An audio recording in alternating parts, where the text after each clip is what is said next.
시편에는 절망적인 상황 가운데 부르짖는 시편들이 많이 나옵니다. 이런 시편을 비탄시라고 합니다.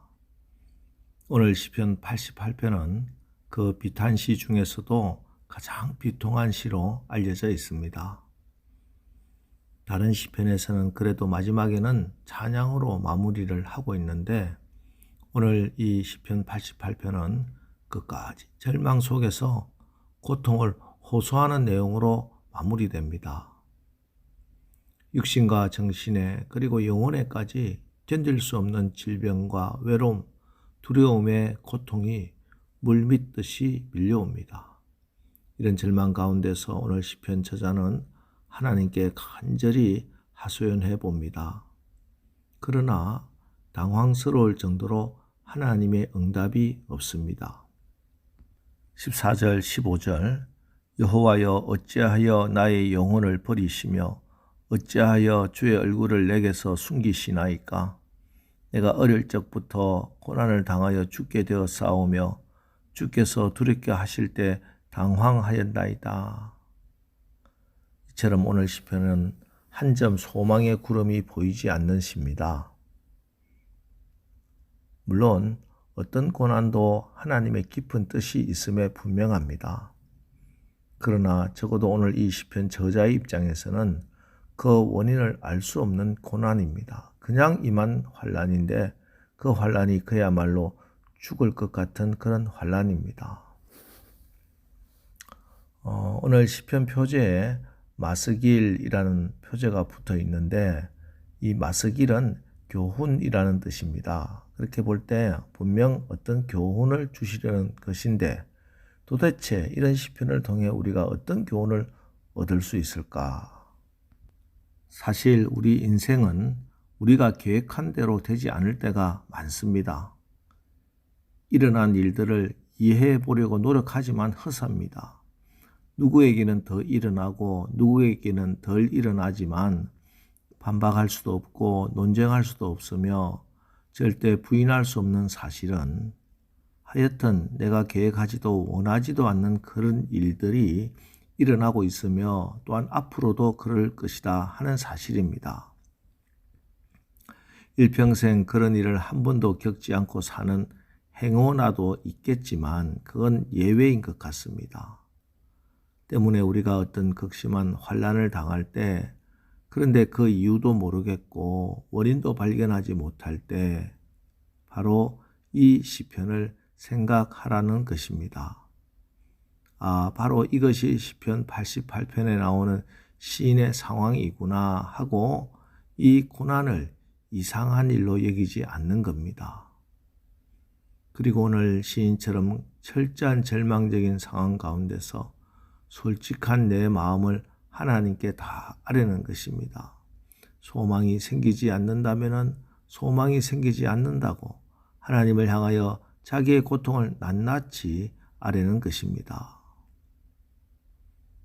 여러분, 우리 주님은 외식하는 자와 같이 기도하지 말라고 가르쳐 주셨습니다. 외식하는 자와 같이 기도해서는 안 됩니다. 무대 위의 배우는 자기 자신이 아니라 다른 사람의 모습을 연기합니다. 기도는 연기가 아닙니다.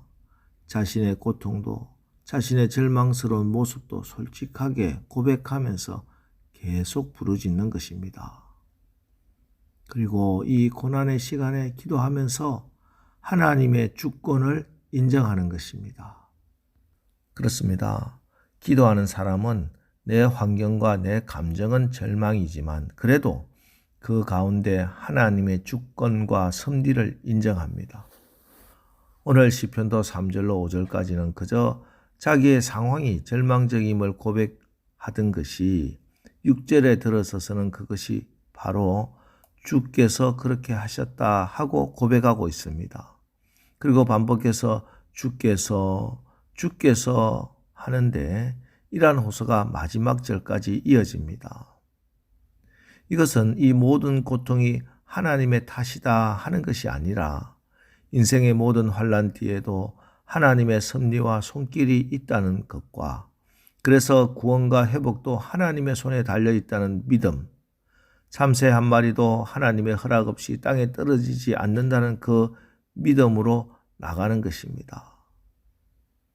사실 우리가 살아가는 동안에 참으로 인정하기 싫지만 돈으로도 권력으로도 심지어는 신앙으로도 그것을 막을 수 없는 불행한 일들은 늘 일어납니다. 물론 경건한 믿음 생활을 통해 어느 정도 재앙을 피할 수는 있지만 피할 수 없는 것도 있습니다. 그것이 현실이고 사실입니다. 그래서 성경은 우리를 활짝 트인 들판의 야수로부터 공격이 두려워 서로 목을 부비며 떨고 있는 양떼라 이렇게 비유하면서 이런 우리에게 끊임없이 두려워하지 말라고 명령하십니다. 어떻게 그럴 수 있습니까? 믿음입니다. 하나님의 성품과 그분의 지혜와 능력을 우리 하나님의 그 크신 사랑하심을 믿는 믿음으로 우리는 이 두려움을 이겨나갈 수가 있는 것입니다. 믿음장이라 불리는 히브리서 11장에서 성경은 다음과 같이 말씀합니다. 히브리서 11장 13절 이 사람들은 다 믿음을 따라 죽었으며 약속을 받지 못하였으되 그것들을 멀리서 보고 환영하며 또 땅에서는 외국인과 나그네임을 정언하였으니. 여러분 좀 이상하지 않습니까? 믿음을 따라 살고 극심한 고난도 인내하고 믿음을 지켰다면 약속된 것 받아야 하는 거 아닙니까? 그런데 성경은 너무나 담담하게 약속된 것을 받지는 못했다고 말씀합니다. 때문에 성경에서 말씀하는 믿음은 믿음으로 산다는 것은 바로 이처럼 약속된 것을 받느냐 받지 못하느냐에 관계없이 약속된 것 다 받지는 못해도 끝까지 하나님을 의지하고 살아가는 것이 믿음입니다. 하나님의 약속은 내 개인의 일생에 관한 약속도 있지만 우리 후손과 또 영원한 하나님 나라에서 이루어질 것도 있기 때문입니다. 분명한 것은 하나님의 때가 차면은 반드시 그 약속이 이루어진다는 겁니다. 그래서 우리의 인생길은 믿음을 훈련하면서 가는 길입니다. 광야 길이에요. 누가 지었는지 알 수 없지만 인터넷에서 저는 광야대학 고생과에 다니고 있어요 라는 제목의 글을 읽어본 적이 있습니다. 저는 지금 학교에 다니고 있습니다. 성적이 별로 좋지 못해서 입학한 지 오래되었지만 아직 졸업을 못하고 있는 형편이지요. 내가 다니는 학교는 광야대학교 고생과입니다. 총장은 하나님이신데 어물쩍 넘어가는 일이 절대로 없는 분이십니다. 그래서 컨닝을 한다는 것도 불가능하고 시험을 볼 때 누군가의 도움을 받을 수도 없습니다. 학비가 비싸냐고요? 예, 좀 비싼 편입니다. 인생을 모두 걸어야 할 정도니까요. 때로는 목숨까지도 저당 잡혀야 하니 결코 싸다고는 할 수 없습니다. 지금 내가 배우고 있는 과목은 버리기입니다. 욕심을 버려야 하고 내 고집을 버려야 하고 인간적인 모든 수단 방법도 버려야 합니다. 또 있습니다. 하나님 찬송하는 일을 배운답니다. 즐거울 때라면 누가 못하겠어요. 밤중에 찬송하는 일을 지금 아프게 배우고 있습니다. 병들었어도 가난해져도 주님을 찬양하는 일을 배우고 있습니다. 인생의 밤중이 찾아왔을 때도 하나님을 찬송하는 것 잊어버리면 안 된답니다. 그런데 여기서 내가 매일매일 낙제를 해서 이렇게 졸업을 못하고 있습니다. 이번에는 이 고생과 잘 졸업하고 헌신과에 들어가서 새로운 삶을 살았으면 합니다. 하나님, 이번 시험에는 꼭 합격하도록 제발 도와주시기 바랍니다. 헌신과 충성과 어서 들어가고 싶습니다. 하나님 부탁해요. 은혜를 감사드리며. 여러분, 이 새벽에 나의 있는 모습 그대로 내 신앙 수준 그대로 하나님께 아뢰십시오. 그러면 성령께서 도와주시고 주님이 중보하심으로 우리의 기도가 하나님께 들어질 것이고 나에게 주어진 믿음의 길을 걸어갈 수 있도록 성령님이 인도하실 것입니다. 기도하겠습니다. 하나님, 우리의 삶 가운데 밀려드는 온갖 슬픔과 아픔을 우리 주님이 모두 아시고 친히 그 고난 다 짊어지심을 믿습니다. 어떤 상황 가운데서라도 주여 내가 외식하지 않고 믿음이 약하면 약한 대로 주님께 아뢰입니다. 다 이해할 수 없는 상황 가운데서도 단지 저는 하나님 살아계시고 마침내 이 모든 것을 합력하여 선을 이루신다는 말씀을 의지하고 나갑니다. 주님의 절대적인 주권을 믿고 하나님의 말씀으로 위로와 세임을 얻게 성령님 늘 인도하여 주옵소서. 늘 근신하고 깨어 기도하게 하옵소서.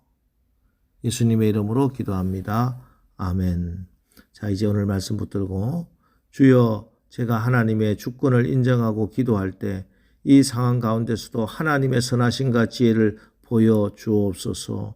오늘 말씀 붙들고 우리 합심해서 기도하고 나가겠습니다. 우리 기도하겠습니다.